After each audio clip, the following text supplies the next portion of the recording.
Okay, thank you all for joining us from Lubber Run, from Arlington Public Library, from home on Zoom. We're delighted to have you join us. I'm Sheila Budoff. I'm with the Arlington County 55 Plus program. I'm delighted to be partnering with Arlington Public Library. Many thanks to Bridget Wisdom with the library for being such a wonderful partner. Thank you to Ashley Gomez Figueredo for making it possible for us to be bringing this program to you also at Lubber Run.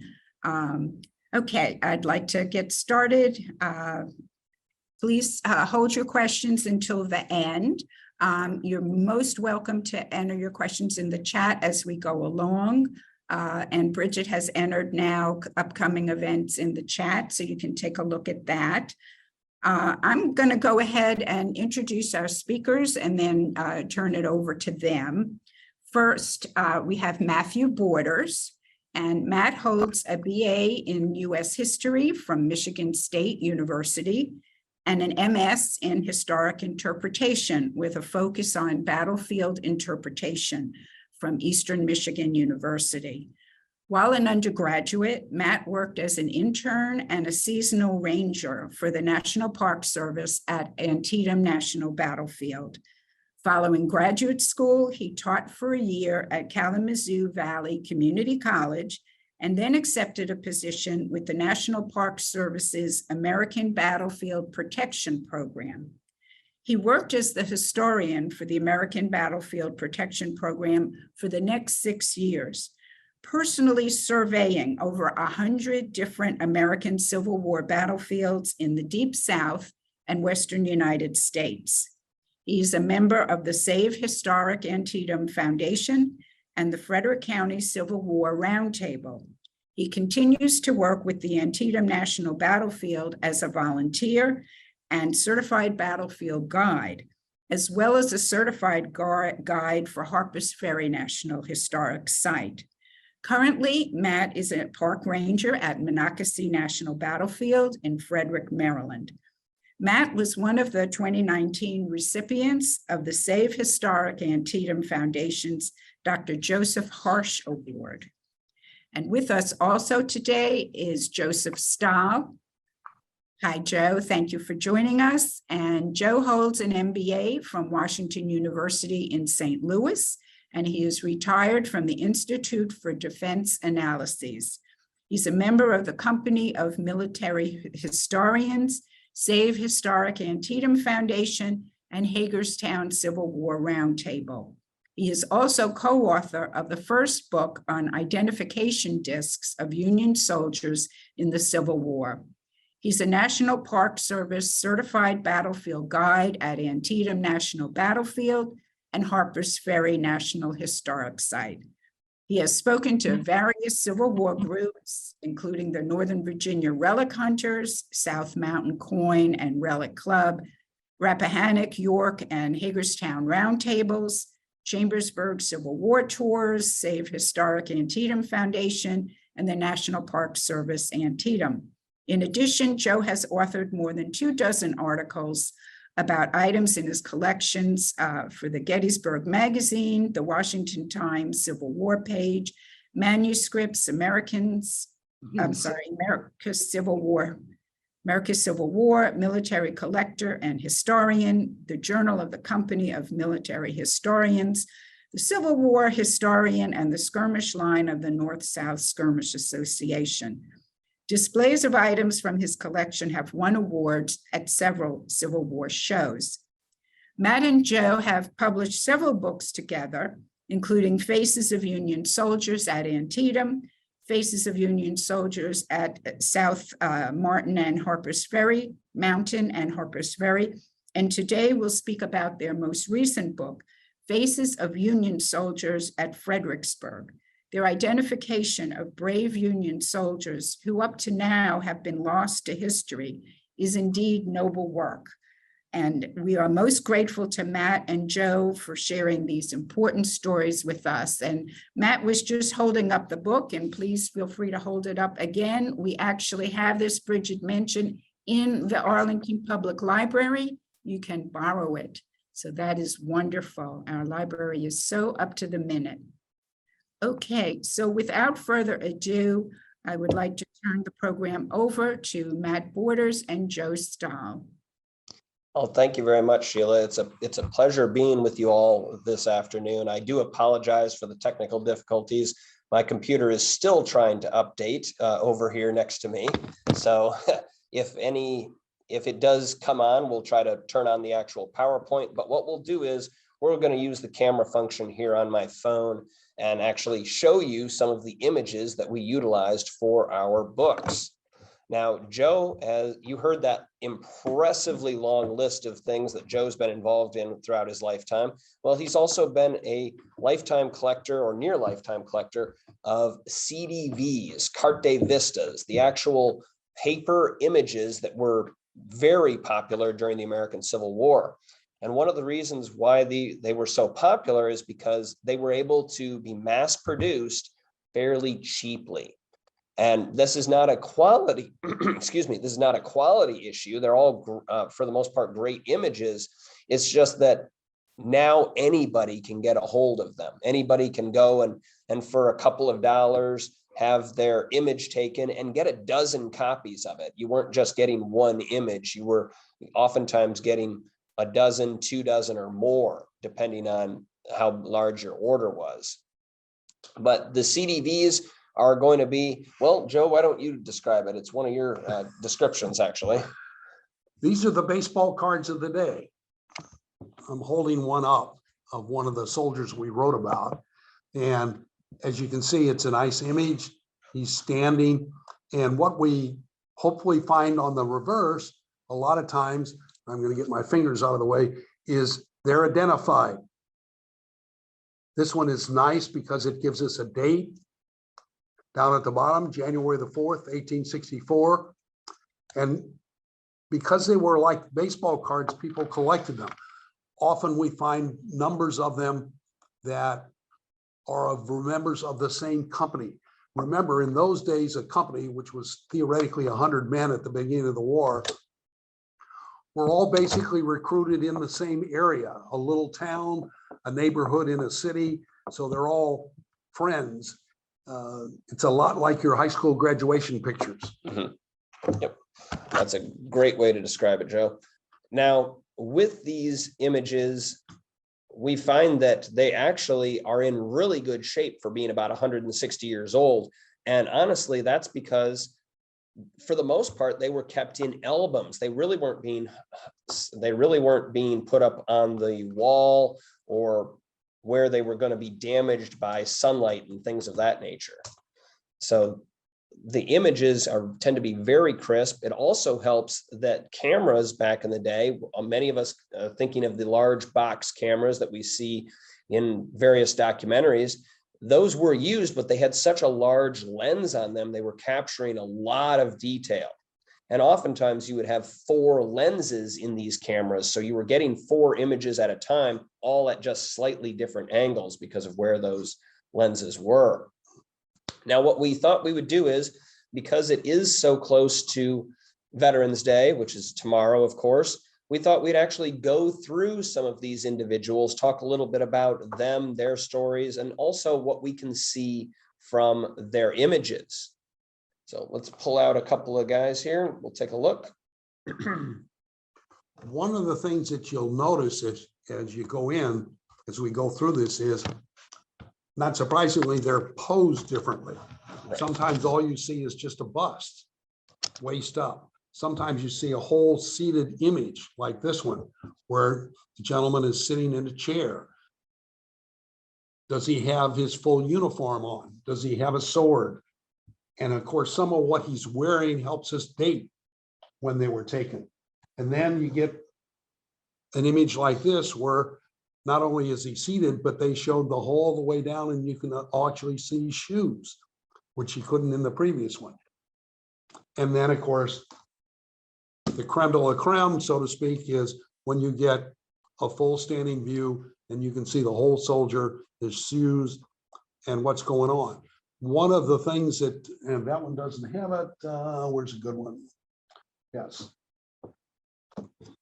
one of the things that becomes apparent when you look at one of these full standing view images is if you look right down here behind his foot, I think that'll show up, you can see the base of a tripod. He's actually leaning against a metal pole that had a V that he could lean back and hold his head still while the photo was being taken. We see a lot of these images where the photographer is cut off the bottom because he doesn't want the people to be able to see that tripod. Yep, that's exactly right. Now, that actually speaks really well to one of the misnomers of this period of photography, this idea that we had to wait for multiple minutes and hold our pose and things of that nature. While Joe pointed out there were braces being used to help keep your head steady and things like that, that is primarily so that they can get the most crisp image of who's being photographed. Most of these images are taken very quickly, oftentimes within just a few seconds, but it really depends on the lighting. Many photography galleries of that period had skylights or big windows to let in lots of natural lighting, because that's really going to increase how quickly they can do these images. Now, I'm going to hopefully be able to bring up the actual presentation here in just a moment. If you had anything to share, Joe. Well, I was going to point out one of the things that goes on in the photography is, as I alluded to earlier, is sometimes there's clues in the picture itself as to when the picture was taken. So if you look closely at that image and you look at his hat that he's holding in his hands down there, you can see a little symbol. That is a Corps badge. Those were not issued, come into use, whatever term you care to use, until March of 1863. So that immediately tells me this photo was taken after that date. So I know it's later on. And in July of 64, the federal government realized there was money to be made. So they started requiring people to have revenue stamps on the back for an image. So this one also has a stamp on the back, which again tells me now it's at least July of 64 to the end of the war, and maybe a little beyond when this image was taken. Yeah, July, August 1864 through about August of 1866 is where we see most of those revenue stamps. And they did vary a little bit for the amount. Most of them are going to be your 1 or 2 cent tax, but you do occasionally have the 3 cent tax, and that was for an image that was worth $1 or more. Now, Joe had mentioned that we oftentimes have writing and additional details on the back of these, and that's due primarily because these are oftentimes going to be utilized as calling cards or gifts, especially gifts. These guys, as Joe was mentioning, are using them as the baseball cards or the senior pictures of the day. And so with these whole stack of images they're receiving, they're going to pass them out to their buddies, their commanders are going to get them, that sort of thing. And so when we see these images come up at auction, it's not too uncommon to see groups of them coming up together. This one, for example, it's obvious was a gift because it says, if you can read that, truly yours. So obviously it was given to someone, and then he signed his name and where he was from, Chambersburg, Pennsylvania, and the date. Really nice combination to have all that information on the back. The other thing we see on these photographs, you may have noticed as I hold them up, is that the photographers started advertising on them. Oh, yes. This one, the advertising is on the front. Most of the time it's on the back. And most of them are not that well known. Once in a while we get somebody, those of you who know Civil War photography, that one is Alexander Gardner, who's probably most well known for his photographs of Abraham Lincoln and the pictures of taken out on the battlefields after Antietam, where he took pictures of the soldiers and the bodies. He worked for Matthew Brady. Do I have a Brady? Matthew Brady tended to advertise on the front. This may be a little hard to see, but right down at the bottom, it advertises his name, Brady, and on the other side is Washington. He had two galleries, one in Washington, D.C. and one in New York. So this is a New York image, which means he probably took it when he was home on leave at some point. And the soldier in this case is from Connecticut, so he would be transferring if he was on a furlough, 10 days, might have stopped in New York City to get his picture taken. Now, it unfortunately is not looking like we're going to be able to connect to the actual presentation. So why don't we start to dive into some of the details on these soldiers? We've been kind of getting some of the larger ideas out of the way, what a CDV is, how do we begin to date them, but we're going to try to actually give you some information on the individuals themselves, because that was really the basis of our book, particularly with Faces of Union Soldiers at Fredericksburg. Now, Fredericksburg is well known as a Union disaster, and rightly so, it really was, but so much attention is usually placed upon Marie's Heights and the desperate charges that occur there. Well, we wanted to make sure we were looking at the entire front, and 2 of our chapters of the 6-chapter book actually deal with the fighting in the southern end of the battlefield in what's known as Slaughter Pen Farm. Now, the attacks there will gain a lot of ground and actually briefly breach the Confederate lines south of Marie's Heights. And it's one of those situations where could more pressure have been placed there for a potential breakthrough? Were the attacks at Marie's Heights supposed to be a diversion for this breakthrough? And there's still a lot of debate within the historical community today about those topics. But let's talk a little bit about some of the individuals. So this is, oops, there we go. We'll try not to get the glare. This is Private Albert Gilman. He is with the 5th Pennsylvania Reserves. Now, the PA Reserves, or the Pennsylvania Reserves, were extra regiments that were raised by Pennsylvania at the beginning of the war. And they did this because there was a real feeling in the state of Pennsylvania that they were going to need more than just the 75,000 men being called for by the federal government when the war initially broke out. And so Pennsylvania got permission to raise and equip additional regiments, and the 5th Pennsylvania Reserve was one of those regiments. Now, in the book, and I'm going to just so you can kind of see it, is that coming through? Yep.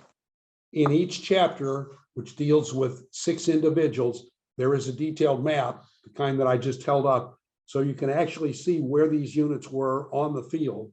These maps are from one of our Comrade Guides book on maps of Fredericksburg, Brad Godfrey. And then once we got an image, or I got an image, because these are my collection, one of the things I would tend to do was pull a soldier's service records, which you can get from the National Archives. They're bi-monthly reports. Was the guy present? Was he homesick?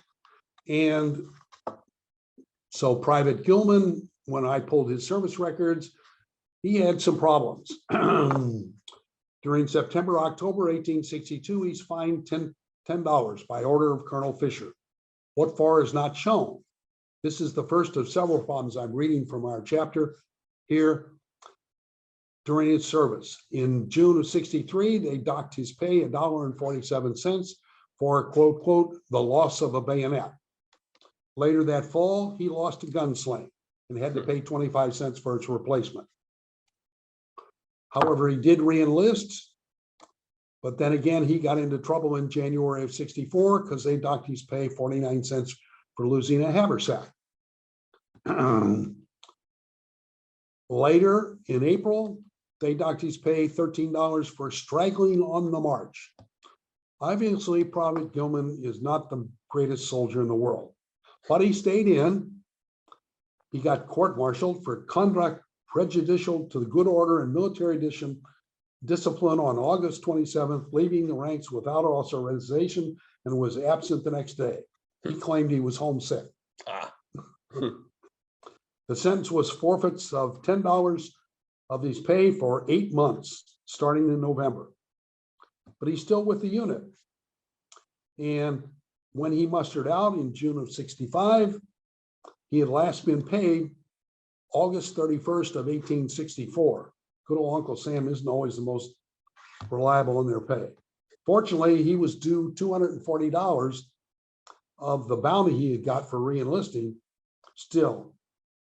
So he was behind on some things, but making a connection, and he will go out. He will file for a pension in 1888, which he started getting in 1894, and that he passed away on May the 3rd, 1915 in Clearfield, Pennsylvania. He's buried in the Bedford Cemetery in Clearfield, and his headstone reads J.A. Gilman.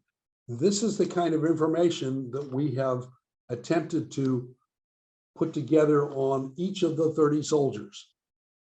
And so we've varied, as you can imagine, sometimes we get quite a bit of information. Sometimes you get very little. You get the soldier who goes in, serves these 3 years or 4 years, and then goes home and doesn't suffer any casualties, survives. There was, oh, I don't have that image here.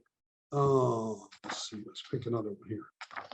Now, something that is particularly interesting and something that we worked very hard to do for these books was try to identify the final resting places of these men.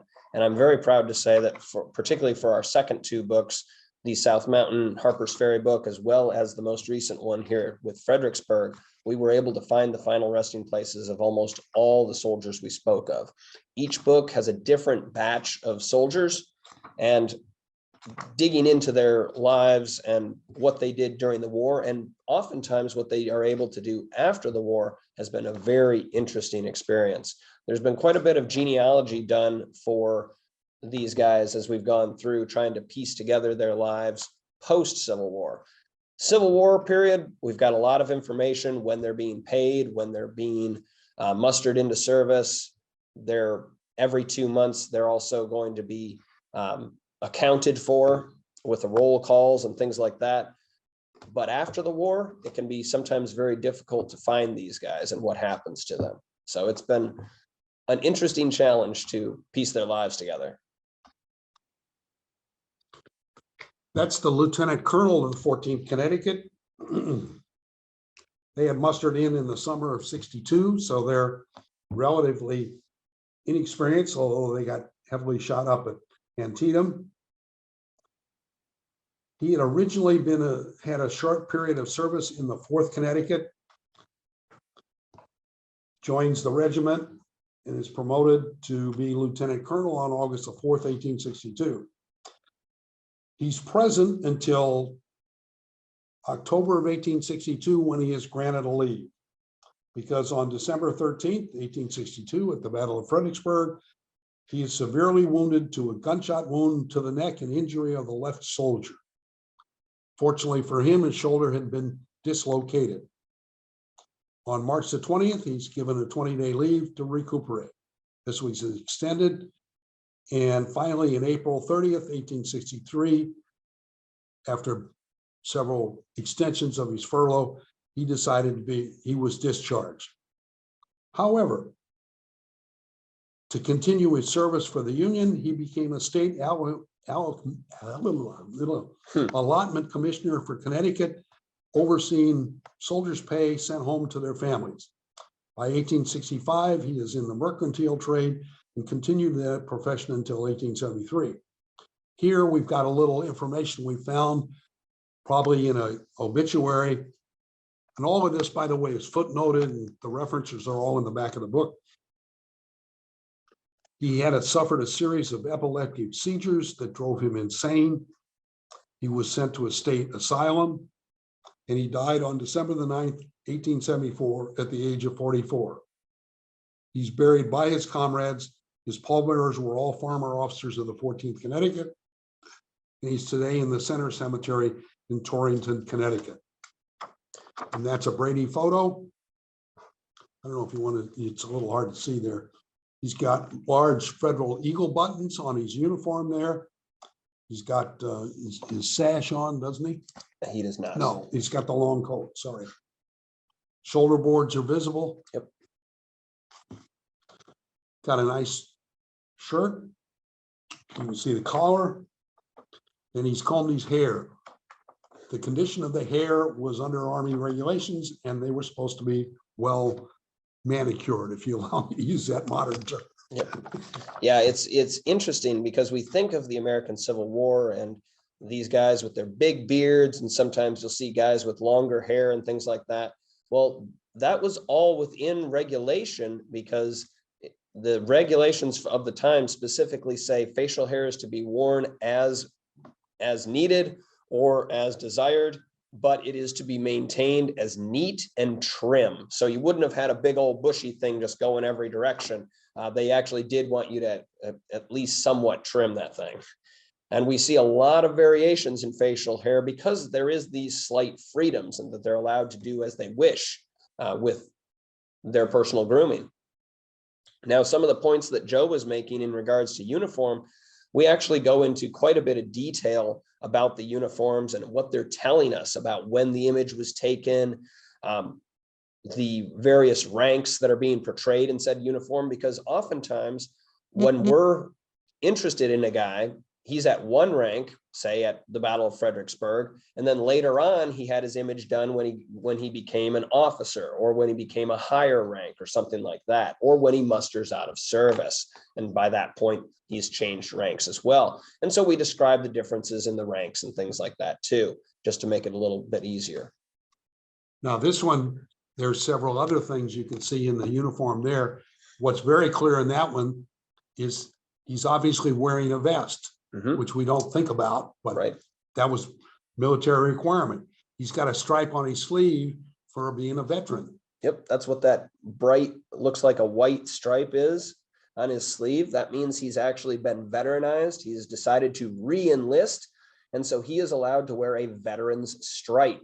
That's not something we see a lot in images of that period. Oftentimes the guys who re-enlist either wouldn't have these veteran stripes issued to them in time, or they wouldn't bother putting them on. There's a lot of that too, but he really wanted to. And this is Private Wheeler B. Decker of the 64th New York State Volunteers. Now he's another one. He mustered in September of 1861 for 3 years. Said he was 26 years old and he'd been born in Owego, New York.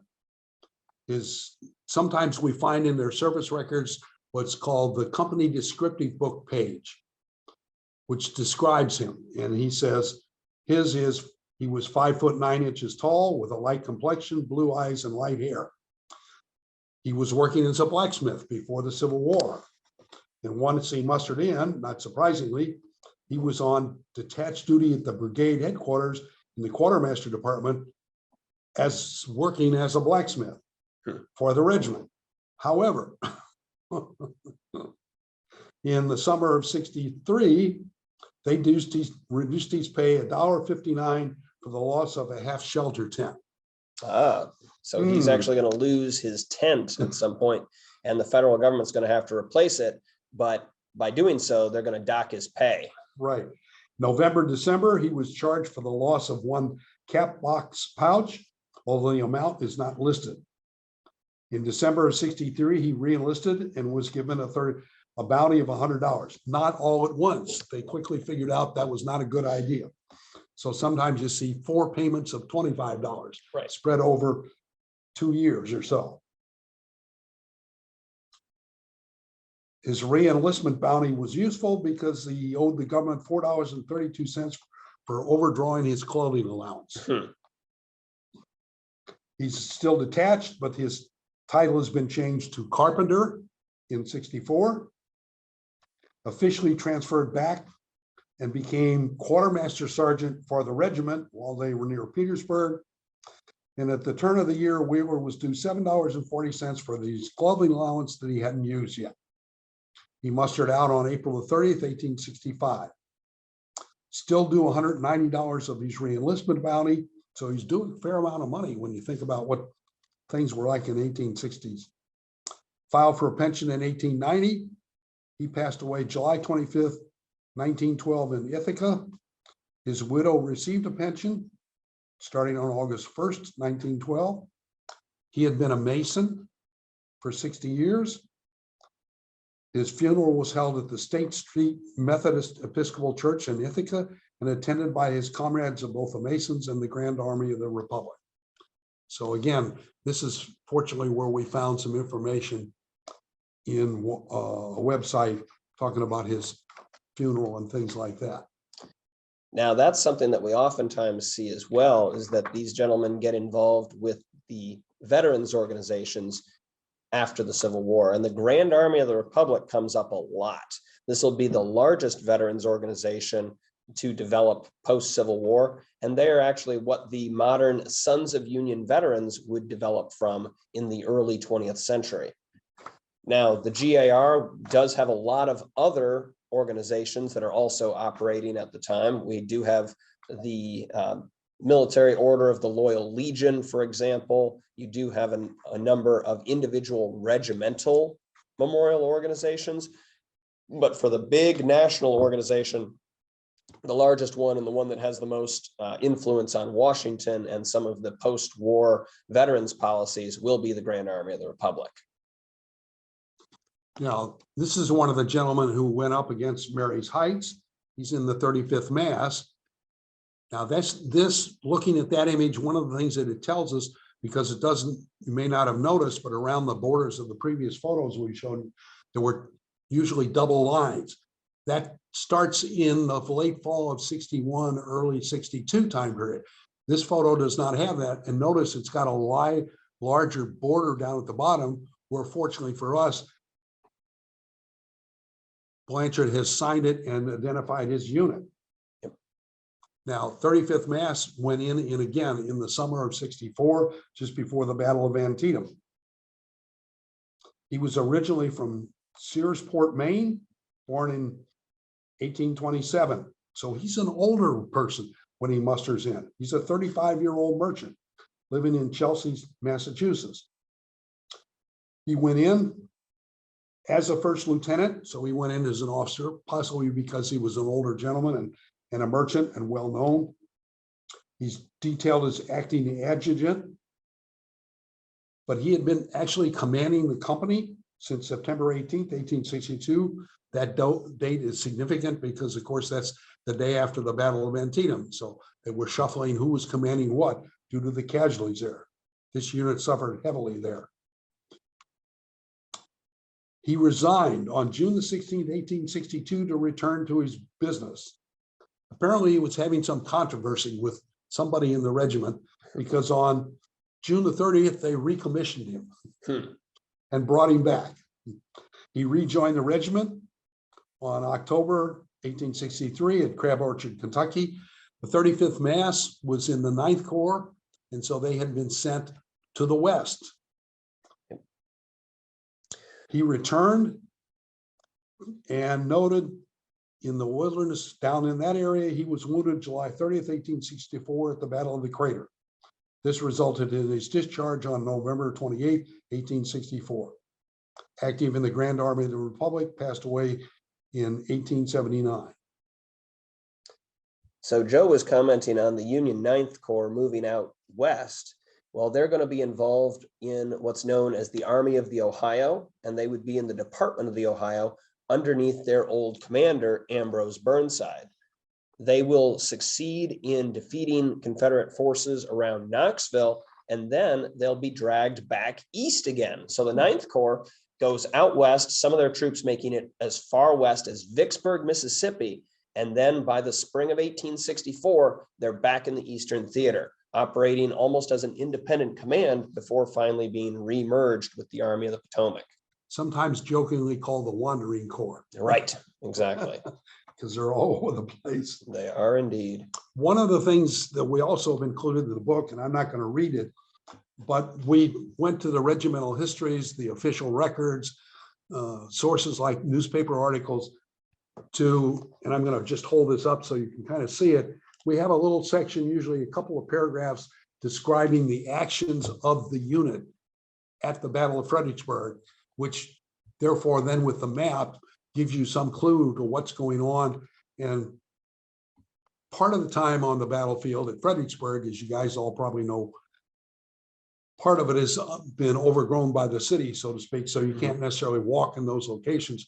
But the part that the park owns, you can obviously walk the ground Right. and get close to where the guy was at that particular time. You want to do? Yep. Let's do this gentleman here. So we've got another lieutenant for you. This is actually going to be Lieutenant John Silley, and he is with the 11th New Hampshire Infantry. It's a great seated image. He has this very serious look on his face, and he's got that one shoulder board quite prominent. They're in the 9th Corps, so he's also part of this wandering group that goes west and comes back. He's born April 13th, 1840 in Nottingham, New Hampshire. Stated he was 22 years old and living in Exeter, New Hampshire when he mustered in as a first lieutenant. John was 5 foot 8 inches tall, light complexion, blue eyes, brown hair, and he's a merchant.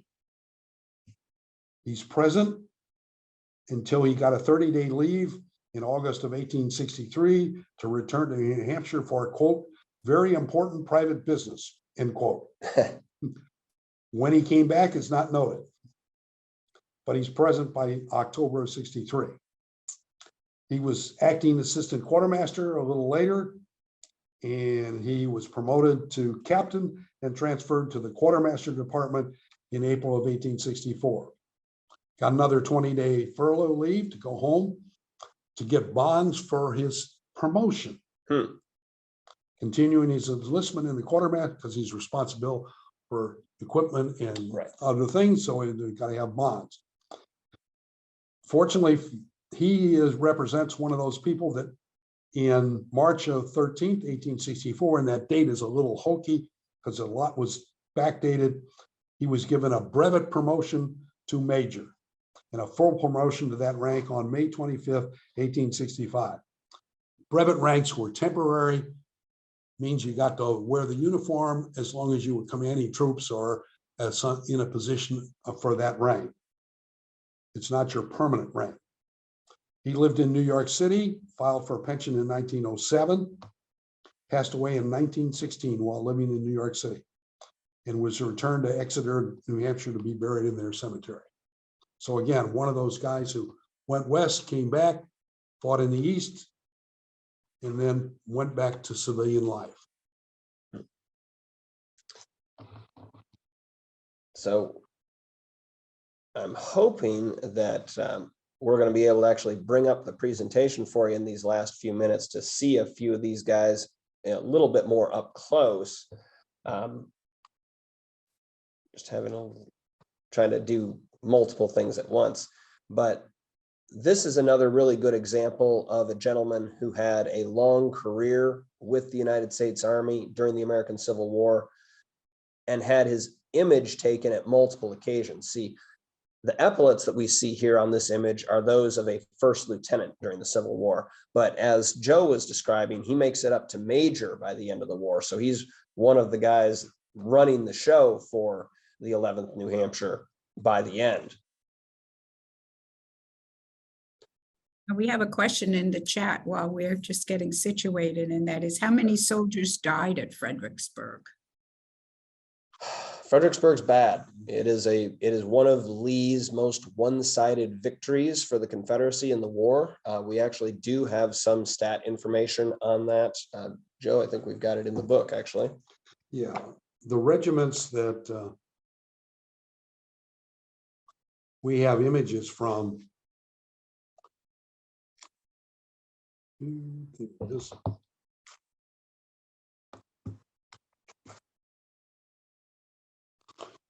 These individual regiments, their losses vary between, well, that's an artillery battery, so it's just 6 men who were wounded, to 131st Pennsylvania, which suffers 175 casualties. So that's killed, wounded, missing in action. 132nd Pennsylvania loses 107 men. The 14th Connecticut, we alluded to, Lieutenant Colonel Perkins loses 120 men. The 11th New Hampshire, the gentleman we just talked about, his regiment lost 195 men. The 11th Pennsylvania Reserves lost 211. 6th Pennsylvania Reserves loses 132. So these regiments, which at the beginning of the war, a regiment was supposed to be 1,000 men, 10 companies, roughly each of 100. By the time you get to Fredericksburg, many of them are down to 200 or less, or 300 if they've been in combat, they're veteran units. Now, some of them are relatively new, so they're much larger size units. The 131st Pennsylvania had not been in action prior to Fredericksburg. So, but you got to remember that a lot of these people are suffering significant deaths from sickness, disease. Sanitation is not the best. We see frequently accounts of soldiers suffering from chronic diarrhea. Yep. For example, you having success or are you getting? Yep. So just a quick crunch of casualty figures. Total, we've got almost 13,000 killed, wounded, missing in action at Fredericksburg for the Federals, and another just over 5,000 for the Confederates. So there's a real discrepancy there in regards to losses. There's a question in the chat. Maybe Joe could answer while Matt, you're doing the technology. The question is, did Confederate soldiers have the CDVs made also, or just Union soldiers? That's a great question. Yes, they did. The problem is most of them, a number of them were taken very early in the war, but with the blockade and everything else, paper, chemicals to do the development, all that tends to limit the availability of the Southerners' images. What is more common, well, I shouldn't say it that way. What is common on the Confederate side is, as I alluded to, the baseball cards of the day. What people were interested in seeing were the images of the famous people. So there are many, many, many images of Robert E. Lee, Stonewall Jackson, A.P. Hill, one of his corps commanders, Richard Ewell, a corps commander. The general officers are much easier to find. They're relatively expensive. There will be a big premium if the photographer took the image and it was produced in the South during the Civil War. And when I say a premium, an image like that starts to be more than $500 a copy today, where the images we're showing here of the Union soldiers aren't near or a half of that roughly. So, and they're much more plentiful because of the ability to reproduce them. And many people have asked me, one of the first questions we sometimes get is, when are we going to do a book on Confederate images? And my answer is, I'm not. I can't afford it. Right. They're way too expensive. If you start to think about 30 images and they're going to average $750 to $1,000 a piece, that's a little more than my budget allows me to do. So, and the records are much more complete for the Union troops. So it allows us to actually build something for a book, as opposed to sometimes very scattered information that we have on Confederate troops. Yeah, a lot of their records obviously were destroyed late in the war. And so it's not clear. A lot of times we know somebody went in and when they went out, and that's about all you can tell. All righty. So again, face the Union soldiers. And this was one of the quotes that was actually written for us by the gentleman who does our forward. He's actually the chief historian down there at Fredericksburg right now, with the National Park Service. And it's a theme we have for the book. We talked a little bit about Carte Vistas and the stamps, And then we start getting into the soldiers themselves. And we're not going to do another breakdown of all these guys like we just did, but I wanted you guys to be able to see them up close. And again, we have a lot of information about each of these gentlemen, what they do in the service, where they're from, how old they are, that sort of thing.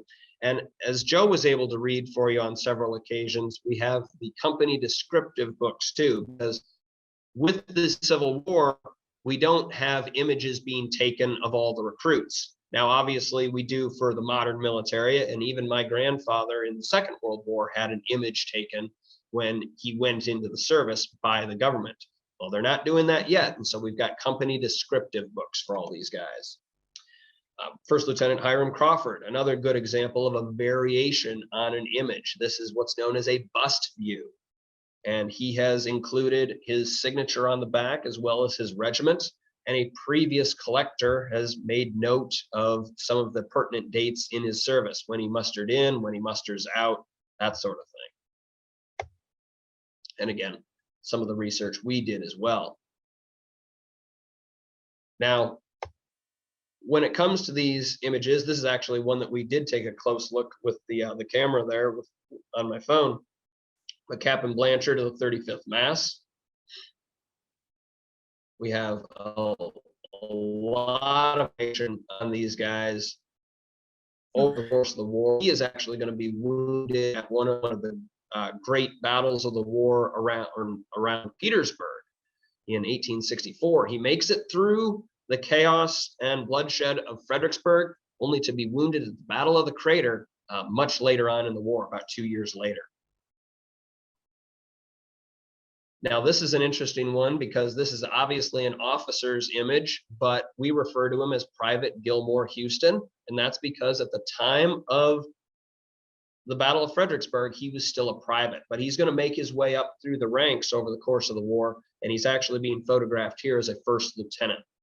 And we see this a lot. These guys make certain ranks, especially when they go from non-commissioned officers to officers. That's when they're going to get on their new uniform, a uniform they had to pay for, by the way, if they're officers, and they're going to go have their image taken. So we have a lot of second lieutenants, a lot of first lieutenants in the CDB collection.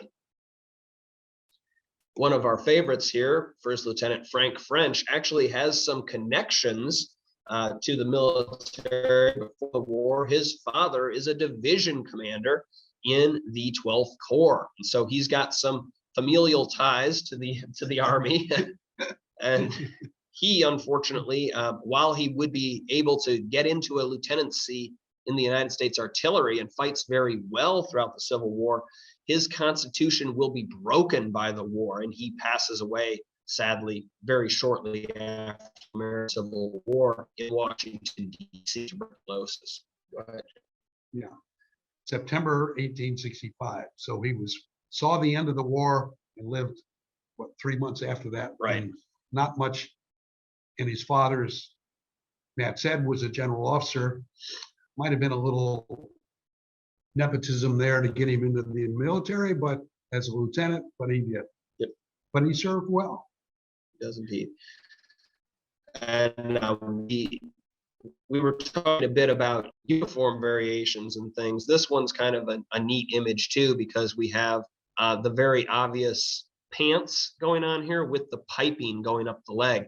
And these are all black and white images. So what are we going to do about color? Well, come to find out, the Army is actually color coded at the time, still is today, but it was really color coded during the American Civil War for light blue or sky blue, as it's sometimes referred to, being for infantry, yellow being for cavalry, and red or crimson being for the artillery. And in this case here, we've got this rather dark looking stripe running up Lieutenant French's leg. That's actually an officer's stripe in the artillery. So that's in red. He's got dark blue trousers on with a red stripe going down the side of his leg. This was the one we talked about. It's much easier to see here on the top of these canopy. You can see a clover leaf, and he was at Corps. were color coded, red, white, blue, and green, first division, second division, third division, fourth division. So that was to allow the officers a quick reference when they saw some soldiers marching down the road or an officer went by. Who did he belong to? Which unit is he in? As a clue to solve the problem of somebody trying to tell somebody to do something who is not in their command. Right. And the more famous, one of the more famous, shall we say, photographers, Gardner with the Capitol building, and of course the 2-cent stamp on it. And this is one of the stamps that we really like because it actually does have a date on it. They are supposed to be dated and struck out with the photographer's initials, but 9 times out of 10, it seems, they're actually just have an X or something through them with no real information, unfortunately for us. Yeah. So again, lots of information on Will Elliott Burroughs as well. And he is a hospital steward for much of the war. And that's something that we wanted to emphasize. This is more than just the guys who are in the fighting ranks. It's oftentimes the guys who are assisting. We have a number of surgeons, guys in the artillery who would be more back away from the main fighting lines. And of course, we have a lot of guys who are right there in the front ranks, such as Orrin Beach here. He's actually with one of our New York regiments, but he's with the 34th New York Volunteer Infantry, and he's in one of these really strange little units that is only around for 2 years. And he really is only going to serve his 2 years and then he's out. He is going to at remustering in with another unit later in the war. He actually joined up with the 16th New York Heavy Artillery, and then he would make it through the war with that unit as well. And again, this is a guy that we were able to find his final burial location. He's in Bath, New York. But I think we've almost gone through all of the guys we want to look at, and I know we're getting past our time here, and I want to turn it over to y'all for some questions and answers, hopefully. Yeah. But this is Private Davis Ritter, another great example of a uniform variation. He's actually in an artillery unit as well, but like Frank French, who was wearing an officer's uniform, this is an enlisted man's uniform for the artillery.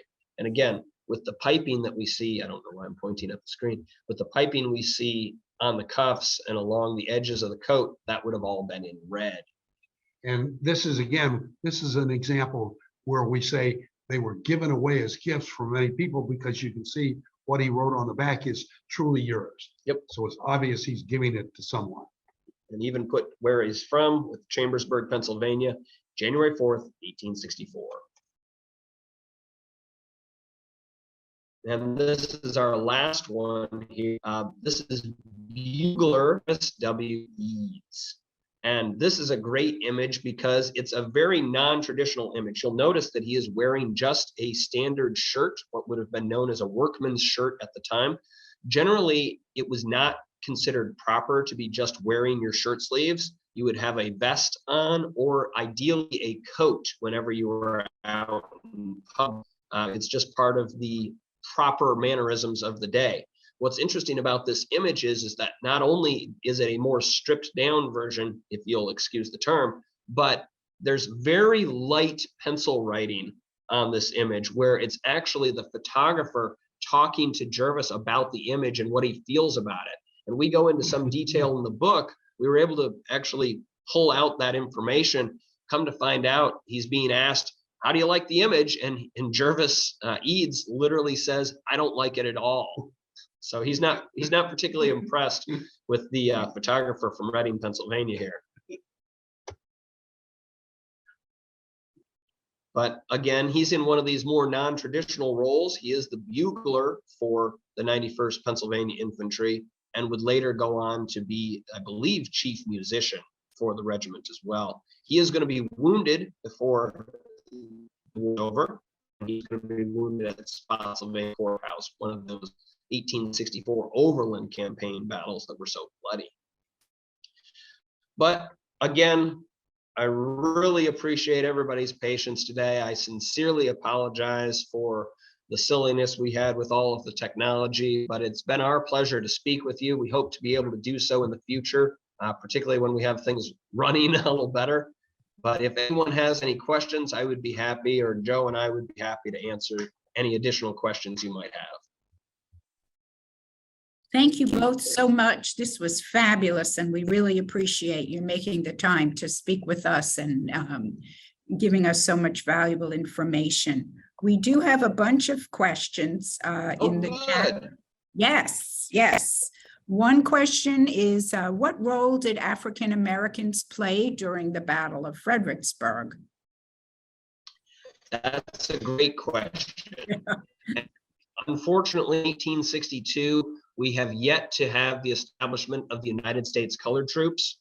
The actual fighting men of African American descent, they are starting to be raised. We do see some Black regiments being raised in 1862, but they're not being put into the field yet, at least not in the Eastern Theater. There's a little bit of Eastern Theater that used Black troops in 1862, but not yet with the Army of the Potomac or in the main Eastern Theater. So unfortunately, the jobs and the use of African Americans at Fredericksburg for the Union Army will primarily be in support roles. We have a lot of Teamsters, that's the term I'm looking for, the guys that are running the wagon trains, keeping up with the supplies, things of that nature. A lot of laborers are also moving with the armies, and they're doing this for a couple of different reasons. First off, they're going to be fairly safe if they're moving with the army. Additionally, they're being paid. African Americans that are moving with the Army of the Potomac around Fredericksburg and elsewhere, they are paid laborers for the Army. We do have, of course, African Americans in the Confederate Army as well. They are generally being used more as a slave labor for much the same jobs, but unfortunately for the Federals, we don't have any Black troops in the fighting ranks yet. That's coming up. It's coming up very, very soon, because on January 1st, 1863, so just less than a month after the Battle of Fredericksburg, the Emancipation is signed by President Lincoln, and the establishment of the United States colored troops as an organized force would begin almost immediately. Fabulous. Thank you for that. Can you talk about pensions? When could the soldiers apply and how much did they make? And I guess that's a really question about the bonus wars. Yes. Yeah. That's an excellent reference to the bonus wars. The pensions, not surprisingly, were started in the summer of 1862. I'm talking Union Army old federal pensions. However, to get one of those pensions, it was a disability pension. It was not for service. It came later, the 1890s. Right. Disability pensions, when they started in 1862, were $8 a month. And they were given in quarter of the full amount increments. I have a soldier I've researched who at the Battle of Fredericksburg, interestingly, had his right thumb shot off. And he was given a pension of $2 a month because that was considered to be a 1/4 disability. And he gets that pension until in the spring, summer of 1863, when they formed what was called the Invalid Corps, which was people who were allowed to do military duty, but not on the front line. So they were guards at prisoner war camps, things like that, behind the line, so to speak, to allow fully able people to go back to lines. So when he enlisted in that Invalid Corps, immediately they stopped his disability pension, which resumed the day after he mustered out of the Invalid Corps in 1865. So the original pensions were $8. You see, and as you would expect, Congress in the 1890s, turn of the century, depending on your status, sometimes you're getting $12, $13, $15 a month. The longest I've seen yet, I just came across an image of a soldier who was still alive in 1942. Wow. So most of them, as you would expect, you see passing away in the early teens time period. But the pensions by then were up to $15, $18 a month. Widows all get pension, and their pension for minor children, as long as the widow had not remarried. If she remarried, then the pension for the minor child goes away. Survivors' pensions were very much a thing. And it's interesting that we'll see a number of Civil War veterans in particular in the 19 teens and some of them into the 1920s, now very old men marrying again. Oftentimes this is a second, a third or later marriage, because honestly, they need somebody to take care of them. There's not a real system. The VA doesn't exist yet. Okay. We do have a number of state facilities set up to help with aging veterans, but the Veterans Administration, as we know it, does not exist at that point. And so many of these older veterans are using their pension as an enticement to try to get somebody to help their waning years. Which is why the last pension was a widow. Yep. Not too long ago, actually. Yeah, I think like 5 years ago. Yeah. Yeah. Yeah. The last widow's pension, think about that pension from the American Civil War only ran out when she passed away about 5 years ago. That's because these guys had married someone quite young, very late in their own lives. And so she had just continued to live her life, but was receiving 5, 8, 12, or the pension was until that point. I think it got up into the 20s, Probably. $20 in Wow, 1930s. go wild. A month, obviously. We'll make this the last question because we're starting to have some bandwidth issues and we're over time. And Sure. that was whether you have any photos of soldiers who actually died in the Battle of Fredericksburg. Oh, go back and look. I don't think so. I've got several who are mortally wounded, which is not quite the same.